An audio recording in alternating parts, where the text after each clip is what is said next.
कल हल्फबर्दारी की तकरीब और आज सुप्रीम कोर्ट पहुंचने तक बहुत सारी ऐसे चीजें हैं जो बड़ी गैर मामूली नौयत की हैं। आज उन्होंने गार्ड ऑफ ऑनर लेने से इनकार किया, फिर जो सरकारी BMW गाड़ी दी जाती है वो गाड़ी लेने से भी इनकार कर दिया। उनके अपने चैम्बर के बाहर चीफ जस्टिस नहीं लिखा हुआ बल्कि सिर्फ जस्टिस काजी फायज ईसा लिखवाना पसंद किया है। उसके बाद बड़ा गैर मामूली इकदाम यह था कि गुज़श्ता 4 साल से जो फुल कोर्ट मीटिंग नहीं हो सकी, यानी सुप्रीम कोर्ट ऑफ पाकिस्तान के तमाम तर जजेस एक साथ नहीं बैठ सके, आज बैठे हैं। फिर गैर मामूली इकदाम यह है कि आज बराह रास्त हमने बड़े इंपॉर्टेंट केस की प्रोसीडिंग्स को न सिर्फ पाकिस्तान में बल्कि दुनिया भर ने देखा है कि यह सच है कि 3 बरस पहले एक शख्स जो अपनी ही अदालत के कटहरे में खड़ा था, तब मीडिया समेत तमाम लोगों की यह सोच थी कि जस्टिस काजी फायज ईसा का चीफ जस्टिस बनना मुश्किल नहीं बल्कि नामुमकिन है।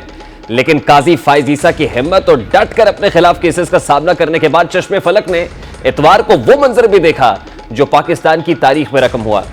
काजी फायज ईसा, जनाब मोहतरम काजी फायज ने अपने ओहदे का न सिर्फ सदर पाकिस्तान से हल्फ लिया बल्कि अपनी एहलिया सरीना ईसा को भी अपने बराबर खड़ा करके ये तमाम दीदा और नादीदा दोनों कुव्वतों को खामोश लेकिन वाज़ेह पैगाम दिया है।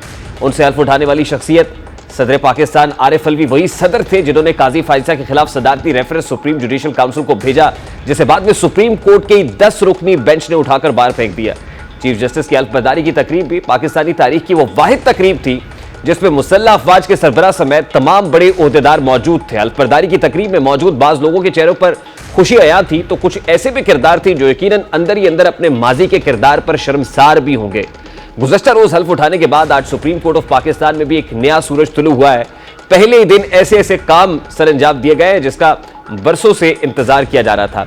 इन्हीं में से एक काम साइलिन की दाद रसी और अदालत आने पर अमले की जानिब से मुनासिब रवैया रवा रखने जाने से मुताल्लिक था। चीफ जस्टिस काजी फायज ईसा ने अपने उसूलों के मुताबिक पुलिस से गार्ड ऑफ ऑनर लेने से इनकार किया और यह कहा कि उन्हें इसमें दिलचस्पी नहीं है, पुलिस अपने फराइज पूरी तंदई से अंजाम दे।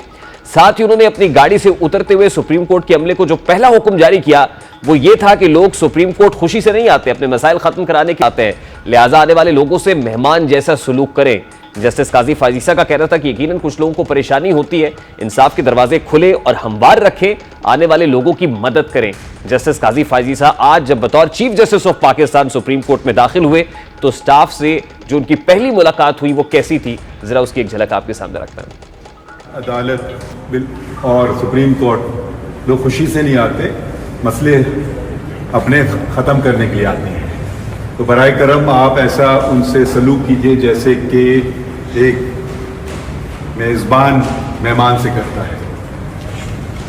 यकीनन कुछ लोगों को परेशानी होती है तो वो ये दरवाजे इंसाफ के आप हमवार रखिए, खुले रखिए और जहाँ तक मुमकिन हो सके आप उनकी मदद कीजिए, बाकी काम हमारा।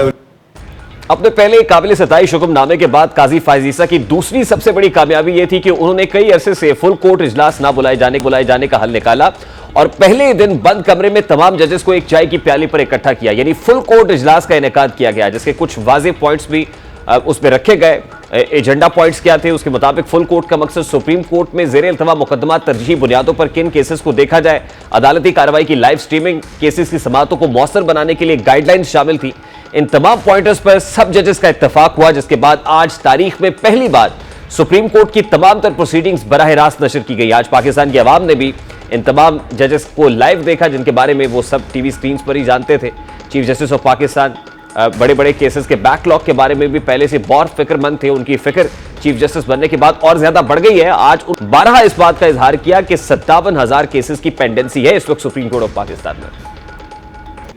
Please focus. Okay, I'm focusing myself. We know the 1980 rules. Background. No, please don't. Okay. We don't. We are.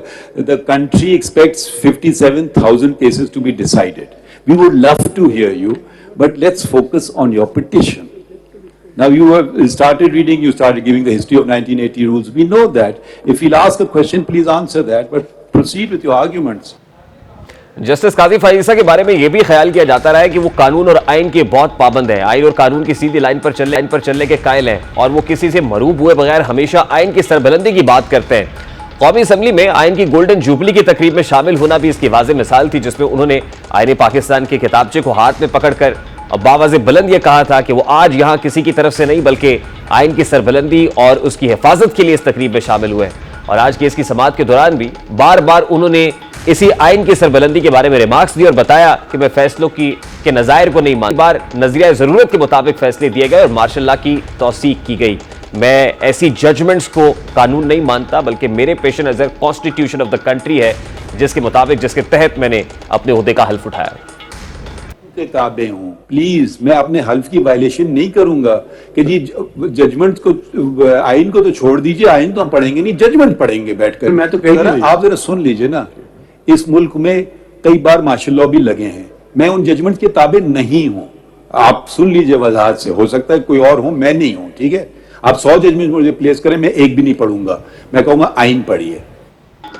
आज सुप्रीम कोर्ट में प्रैक्टिस एंड प्रोसीजर बिल की समाअत के दौरान बार बार दरखास्त गुजार वकला की जानिब से सुप्रीम कोर्ट की बालादस्ती की बात की गई और इस कानून को सुप्रीम कोर्ट के इख्तियारात में मुदाखलत करार दिया गया। लेकिन चीफ जस्टिस ऑफ पाकिस्तान की तरफ से बारहा यह कहा जाता रहा कि इस कानून से मेरे इख्तियारात तकसीम होंगे, सबसे ज्यादा मुतासिर बतौर चीफ जस्टिस मैं हूंगा, लेकिन मुझे इस कानून पर कोई एतराज नहीं है। उनका यह कहना काबिल तहसीन है।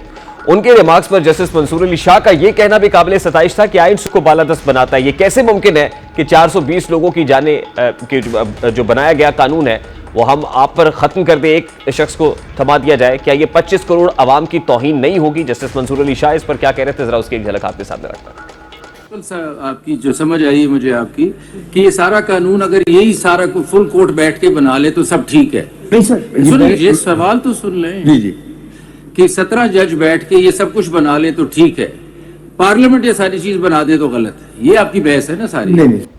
आज supreme court practice and procedure bill की फुल कोर्ट समाअत हुई है और फुल कोर्ट के ऊपर कंसेंसस हुआ तमाम जजेस का। तकरीबन 9 दरखास्तें supreme court practice and procedure bill के खिलाफ आई थी। दरखास्त गुजारों को सुना गया, ना सिर्फ सुना गया बल्कि तफसील से सुना गया। और जस्टिस काजी फाइसा कह रहे थे कि हम यहाँ बैठे हुए हैं और प्रिंसिपल पोजीशन भी उनकी यही थी कि जब तक supreme court practice and procedure bill का फैसला नहीं आ जाता, गुज़श्ता 5 महीने से वो किसी भी बेंच का हिस्सा नहीं थे, वो चैम्बर वर्क कर रहे थे, वो किसी भी केस को नहीं सुन रहे थे और समझते थे कि जब तक इसका फैसला नहीं आता कोई भी बेंच गैर आईनी और गैर कानूनी और उसका दिया हुआ फैसला भी गैर आईनी और गैर कानूनी होगा। शायद यही वजह है कि आज पहले ही रोज बतौर चीफ जस्टिस उन्होंने इस केस को टेकअप किया है और इसकी सेंसिटिविटी का अंदाजा इस अमर से लगाइए कि इस पर सुप्रीम कोर्ट ऑफ पाकिस्तान के 15 जजेस बैठे हुए हैं। अभी इस केस को अडजर्न किया गया है, इसकी समाअत मुलतवी हो गई है।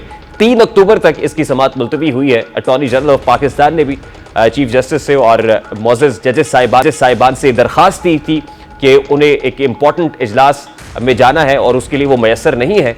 अभी अगर इसको थोड़ा सा डिले कर दिया जाए तो बेहतर होगा। उनकी भी इस इस्तदा को मंजूर किया गया और साथ साथ जो दरखास्त गुजार हैं उनको भी ये वक्त दिया गया है कि वो 1 हफ्ते के अंदर अंदर अपने तहरीरी जो जवाबात हैं, जो सवालात आज मोअज़्ज़ज़ जजेस की तरफ से पूछे गए, उठाए गए और बार बार चीफ जस्टिस ऑफ पाकिस्तान की तरफ से कहा जाता रहा कि आप नोट कर लें और बाद में इसका तफसीली जवाब दे दीजिएगा, तो उन तफसीली जवाबात को जमा कराने के लिए अब 1 हफ्ते का वक्त दे दिया गया है। यानी 25 सितंबर तक उनको तफसीली जवाबात जमा कराने होंगे। 3 अक्टूबर को यही फुल कोर्ट यानी 15 के 15 जजेस सुप्रीम कोर्ट रूम नंबर 1 के अंदर बैठेंगे और फिर उनको सुनेंगे और फिर उसके बाद इस केस का फैसला होगा। लेकिन तब तक तमाम तर जजेस के कंसेंसस के साथ ये मैकेनिज्म बनाया गया है कि chief justice of Pakistan justice Qazi Faez Isa, 2 senior जजेस, एक तो सीनियर प्योनी जज है जस्टिस सरदार तारिक मसूद और दूसरे जस्टिस एजाजुल एहसन है, तो ये 3 जजेस मिलकर जो है वो रोस्टर बनाएंगे, बेंचेस की तश्कील करेंगे, उसमें जजेस को शामिल करेंगे। तो ये उस वक्त तक का एक मेकशिफ्ट अरेंजमेंट है जो अग्री कर लिया गया है और 3 अक्टूबर को अब ये केस दोबारा समाअत के लिए मुकर्रर किया गया है। पहले 2 अक्टूबर की तारीख दी गई थी, उसके बाद 3 अक्टूबर कर दी गई है। तो 3 अक्टूबर को एक बार फिर हम बराह रास्त इस केस को 15 रुकनी बेंच पर लगता हुआ देखेंगे।